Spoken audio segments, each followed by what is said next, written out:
Well, I don't know if you guys have ever seen those pictures that were taken at just the right moment. You know, with all the rain we've had lately, it made me think about this picture that was taken at just the right moment. Now, this can happen to anyone. Sometimes they see it coming, and sometimes they don't see it coming. Like this one here, look at the driver. Can you see the driver of the truck? He's laughing. He's laughing at this stuff, which it is kind of funny. Some people try to outrun it. Some people try to shield themselves from it. Now, in this series called Kingdom Paradox, we're talking about things in the Bible that are kind of a mystery. Phrases that seem confusing that are like an illusion. Like maybe you've seen this picture. Look at this. See what do you see? Cheesecake. Piece of cheesecake. That is not it. All right. Yeah, there's a couple of things in there. Check this one out and see what you see.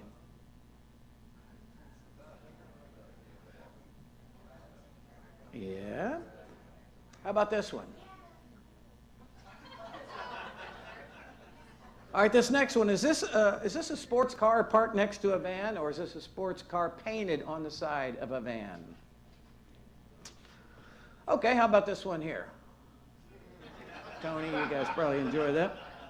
Well, these kind of pictures sort of play with your mind, don't they? You're just not sure. They're optical illusions. They're optical illusions, and they look like the real thing, but in reality, there's something else. Like I like this one, a plumber with a sense of humor. And here's one of a dog that I think is terrified of himself. He's in the wood. Anyway, well, I'm glad you're here for today's part 3 of our series we're calling Kingdom Paradox. You know, for about 30 years now, I've been doing something I call a personal inventory. And over the years, I've gathered a lot of different kind of reflection questions and sort of analyze myself, I guess you would say. And I ask myself these questions about once a year. Like, you know, if my life turned out really great, what would it look like? And then how can I move toward living that kind of life? I ask myself, you know, where do I belong? Every year I ask myself, where do I belong? You know, where do I belong living? Where do I belong in what God's call on my life is? I ask myself, is there anything really important that's missing in my life right now? I ask myself, am I living a balanced life? You know, spiritually, emotionally, physically, financially, vocationally. I ask myself, what is the one thing that God has most gifted me to do, and am I using it for His kingdom? I ask myself, what kind of person am I becoming over time, and why? What problems or obstacles have been stumping me lately? I ask, what's my next step? You know, financially, with our family, spiritually, emotionally. I ask myself, what are or should be the top 5 priorities in my life during this era? And does my life actually reflect those priorities? I ask myself, if I died today, how would I be remembered? And how would I like to be remembered? And once a year, usually in the summer, I spend some time, sometimes an hour or two, sometimes a full day, reflecting on and writing out my answers to those questions. Well, I've been doing this for a long time, about 30 years, and back in the summer of 2001, as I thought through my life and using these questions, I realized there was something kind of unusual, an unusual sense of uneasiness or frustration or an undercurrent of discouragement in my spirit. And I kind of wrestled with what it was, trying to understand it and pinpoint it. Well, after giving it a month or so of thought and prayer, I finally began to find some clarity. And in a little while, I'm going to share with you the conclusion that I came to. Now, last week we said that a paradox is a statement that seems to contradict common belief, but may nevertheless be true. Jesus often used paradoxical statements. In the first week, we talked about where he said, if you want to find your life, you have to lose it. And in order to, if you lose your life, that's when you'll really find it. He said it's better to give than it is to receive. He said the person who exalts themselves will be humbled, but the person who humbles themselves will be exalted. And then the one we talked about last week, that the greatest in the kingdom is the one who serves. Or Jesus put it, the first will be last, and the last will be first. Jesus sometimes used teachings that initially confused his listeners, but upon further reflection revealed truths to them in a whole new way. Well, today we're going to consider a teaching from the Bible that makes no sense upon first reading. For when I am weak, then I am strong. Now, hopefully today we'll uncover the important lesson behind this kingdom paradox, and we'll all know what it means to our lives. When I am weak, I am strong. This comes from 2 Corinthians chapter 11, where Paul is defending himself from criticism and listing his credentials about why he should be considered a true apostle of Jesus. There were some false teachers and apostles, and they're going, Paul wasn't really an apostle. He doesn't really qualify. And so Paul had to do something that he didn't like to do. He had to defend himself. And in chapter 11, he writes, "Are they Hebrews? So am I. Are they Israelites? So am I. Are they Abraham's descendants? So am I. Are they servants of Christ?" And he says, I'm out of my mind talking like this. I don't want to do this. So am I. Are they servants of Christ? I am more. I have worked much harder, been in prison more frequently, been flogged more severely, been exposed to death again and again, all for the cause of Christ. 5 times I received from the Jews the 40 lashes minus 1. That means 39. Like Jesus received 39 lashes because the belief was if you received 40, you would die. So 39 was a severe. Paul got that 5 different times. He said, I have been beaten by rods. Once I was stoned by rocks. 3 times I was shipwrecked. I was spent a night and day in the open sea. I have been constantly on the move. I've been in dangers from rivers, in dangers from bandits, in dangers from my own countrymen, in dangers from Gentiles, in dangers from the city, in dangers in the country, in dangers from brothers. I have labored and toiled and often gone without sleep. I have known hunger and thirst and have often gone without food. I've been cold and naked, and besides everything else, I face daily the pressure of my concerns for all the churches. Then down in chapter 12, he goes on. I must go on boasting. Although there is nothing to be gained, I will go on to visions and revelations from the Lord. He says, I know a man in Christ. And here he's referring to himself in the third person because, again, he feels uncomfortable saying these things. I know a man in Christ who 14 years ago was caught up into the third heaven. Whether this was in body or out of body, I do not know. God knows. And I know that this man, whether in body or out of part from the body, I do not know, but God knows, was caught up into paradise. And he heard inexpressible things that man is not permitted to tell. Nobody likes to be forced to defend themselves against lies or falsehoods or misinformation. And Paul was obviously very uncomfortable and hesitant in doing this. But the truth is that Paul, other than Jesus Christ himself, was probably the most influential and important leader in the 2,000 years history of Christendom. His missionary travels took the gospel around the known world. His writings make up over half of the New Testament.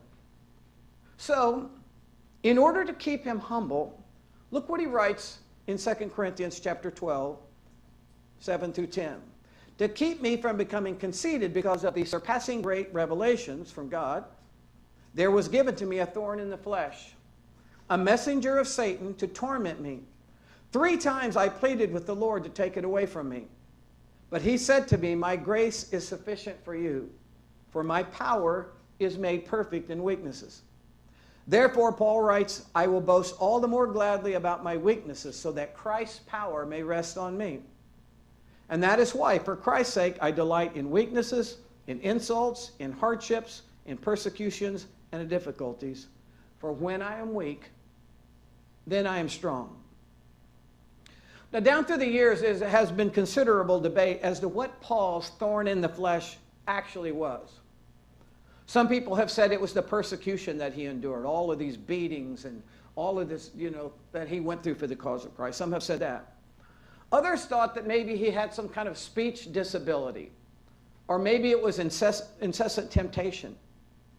But most Bible scholars lean toward it being some kind of condition that affected Paul's eyesight. And they point to Galatians chapter 4 as evidence, where he writes, as you know, it was because of an illness that I first preached the gospel to you. Even though my illness was a trial to you, you did not treat me with contempt or scorn. Instead, you welcome me as if I were an angel from God, or as I were Christ Jesus himself. What has happened to all of your joy? I can testify that if you could have done so, you would have torn out your eyes and given to me. So some people think, well, that his thorn in the flesh must have been some problem with his eye. We don't really know for sure what his thorn in the flesh was. However, we do know that Paul viewed it as evil and unwanted, something he desperately asked God in prayer to remove. And he even gives us God's response to these prayers. Paul, my grace is sufficient for you, for my power is made perfect in weakness. So the conclusion was God allowed Paul's thorn in the flesh to remain. Why? So that Paul would not grow conceited or self-sufficient, but rather he would be forced to depend on God every day, day after day. That because of his weakness, it would be obvious that God was behind Paul's great success, and therefore God would get the glory and the credit. Now let me reiterate, this thorn was not something Paul just accepted without question. He did not. He resisted it. He despised it. He desperately wanted to be rid of it. And he let God know about that. And when we read that he prayed 3 times to remove this thorn, it's not like he just tacked it on to the end of his breakfast, lunch, and dinner time prayers one day. Like, God, by the way, if you could get rid of this. That's not it at all. He pleaded with God. And this word pleaded is the same word in the New Testament translated to describe the way that this man named Jairus, when asked for healing from his daughter that was dying, he pleaded with Jesus that he would heal his dying daughter. It's the same word used to describe the leper who sought healing for his terrible disease. It's the same word used to describe a servant who begged his master for mercy over a debt that he owed him so that he would not go to prison. Now, if you had a daughter that was dying and you pleaded with God in prayer, that's the kind of desperation that Paul prayed about this thorn in the flesh. You know, if your body was being eaten away by a terrible disease and you prayed and pleaded to God, that's how Paul pleaded to God. You know, if you thought you were going to go to prison and you pleaded with God that that wouldn't happen, that's the kind of desperation that Paul prayed with, that God would remove this thorn in the flesh. Now, God heard Paul's prayer the first time. He heard him the second time. He heard him the third time. It was not that God didn't hear Paul's desperate pleading. It was that God's answer was no. You know, sometimes God's answer is yes. Sometimes it's wait. Sometimes it's no. But why? What was this all about? Well, you remember in the Old Testament the story of Job? Job had about the worst string of bad luck and terrible tragedies to come into his life that anyone has ever experienced. First, he broke out in sores and boils all over his body. Then he lost everything he had. He was a very wealthy man. All of his cattle, all of his sheep died. Then wildfire swept out and destroyed all of his crops, all of his homes and his possessions, and his house in this fire collapsed, killing all of his children. In the New Testament, there's a story of Jesus in the Garden of Gethsemane. This is just hours before Jesus would be betrayed, arrested, beaten, and nailed to the cross. And he knew exactly what awaited him. And the human side of him was in anguish, it says. And he earnestly, desperately prayed that God would find some other way. But the answer to Jesus' prayer in that situation was no. The answer to Job's desperate prayers was no. The answer to Paul's desperate prayers was no. Why? Well, if God had granted Jesus' request, then there would have been no death on the cross, meaning that we would all be headed for an eternity in hell. If God had immediately answered Job's prayer, then how could Job have proven his faithfulness to God, which resulted in God blessing the second half of Job's life even more than the first? And as for Paul, he answers the why question himself. To prevent Paul from arrogance, because God allowed him to see and experience so much, and he was so greatly used by God to influence really the entire world for the cause of Christ. Someone put it this way: Paul's thorn was a divinely appointed dart to burst the bubble of his self-sufficiency. I kind of like that. Paul's thorn was a divinely appointed dart to burst the bubble of his self-sufficiency. Again, we don't know exactly what Paul's thorn in the flesh was, but we do know that it caused significant suffering. And God's explanation for allowing this hardship to continue throughout all of Paul's life, two things. First, God says, Paul, my grace is sufficient for you. In other words, trust me. I know you wish it were different. I know you don't understand it. I know you don't like it. But trust me. And second, God said, there is a purpose to your pain, Paul. You know, it is to help you and all those you influence someday to understand this important kingdom paradox. That when you feel weak is when my strength most comes to bear in your life. Because my power is best seen through flawed and fallible people. It is because of all this that every thorn has a blessing in your life. Every thorn has a blessing. Now let me ask you a question that you may have never thought about or considered before. Is it possible that you have a thorn in the flesh in your life? Something that is recurring, it is unchangeable, it's a weakness in your life, it's a dilemma in your life, it's a source of pain and suffering in your life. That might be your thorn in the flesh. It's something you don't like, it's something you battle with, but God has allowed to remain. Well, going back to 2001, after giving this a lot of thought, when I was feeling this sense of unrest in my spirit, and I'd read these verses and I thought about this, if I had to identify what my thorn in the flesh would be, you know what I would say it is? Not Jana. I would say it's my melancholy temperament.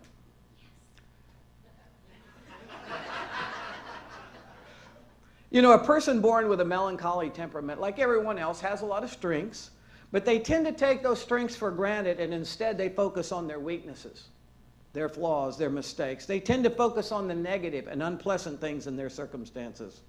They're often self-critical. They can be moody and prone to depression. They're complicated to the people around them. They're even complicated to, they don't understand themselves sometimes. They're hard to read. They're more introverted than extroverted, and they often feel misunderstood, even though they have a great need to be understood by others. Their compass's magnetic north naturally gravitates south to negative feelings and emotions. And it's not that they want to feel this way, it's just the way they're wired up. And you know, many of those melancholy characteristics are descriptive of me. And a lot of times I don't like it. I mean, I've got a great life. I have eternal salvation. It's a done deal through what Jesus did on the cross, you know. So no matter what happens in life, I'm going to heaven. I got a great wife. I have wonderful kids. I'm in good health. I have a nice home. I have cars. I have friends. I have a church that's great. To any objective person, my life is like a 9 on a 1 to 10 scale. But sometimes I feel like my life is a 4. And it's the melancholy in me that does that. I don't like that. To add to that, it's what I do. You know, as a pastor, melancholies tend to be very sensitive, and I'm no exception.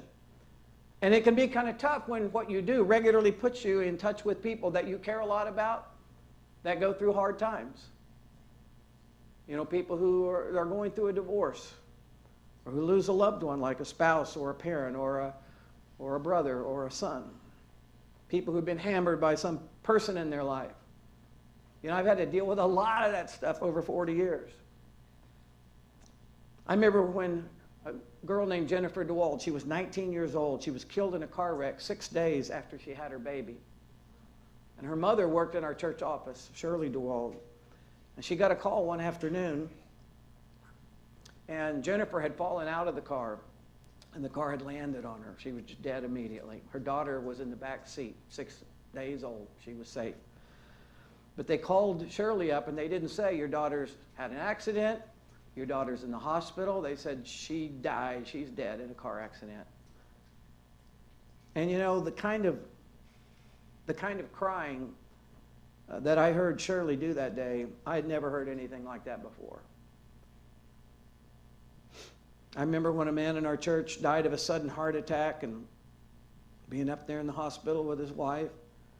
I remember when, over the years, when certain staff members quit or left and the torture of misunderstandings and hurtful words. I remember when seekers would come to the church and they would really show positive signs that they're finally going to, find God and experience salvation, and then they kind of fade away. The number of times over 40 years that my heart has broken over these things, I can't begin to count. Recently, I came across an article that immediately grabbed my attention because it was about burnout among pastors. It reported that 90% of pastors say they work more than 46 hours a week. 70% of pastors today say they do not have a single person they consider a close friend in their life. 50% say that they feel unable to meet the demands placed upon them. 40% say they have a serious conflict with someone in their church at least once a month. 70% say they have a lower self-image now than when they started in ministry. And you can certainly see how things like disappointment, discouragement, and depression can take an emotional toll on people to the point where 90% of guys who go to Bible college or seminary drop out of ministry within the first 10 years. There are financial shortages that people go through in churches, staff turmoil, the high and sometimes unrealistic demands and expectations of people. They're hard on anybody, but especially a melancholy. And believe me, over the years, I have tried every possible means to battle the downside of my melancholy temperament. I've gone to counseling. I've taken antidepressants. I've done times of solitude. I've done replenishing things into my schedule, like basketball. I've tried focusing on all my strengths instead of my weaknesses. Prayer, scripture memory. I used to listen to subliminal positive thinking tapes in my sleep. Being in a small group. Taking regular getaways, my study break. I mean, I've tried just about everything in your past, a circumstance beyond your control. But it wears on you. It's hard. It's a difficulty. It's a hardship in your life. Whatever it is, God's grace is enough for you. When you are weak, He is strong in you. So if you can't think of it right now, I hope you'll spend a little time this week reflecting on what might be the thorn in the flesh in my life. That's something you've wrestled with, you've prayed about, you felt hopeless would ever change. Now, Paul would say that could be used by Satan for evil purposes, or it could be used by God for kingdom purposes. Whatever that thorn in the flesh may be, God's words to Paul are also His words to you. My grace is sufficient for you. My power is most seen in and through your weaknesses. Well, today we're going to sing one last song together that is exactly along the lines of this talk, and then we're going to have our potluck.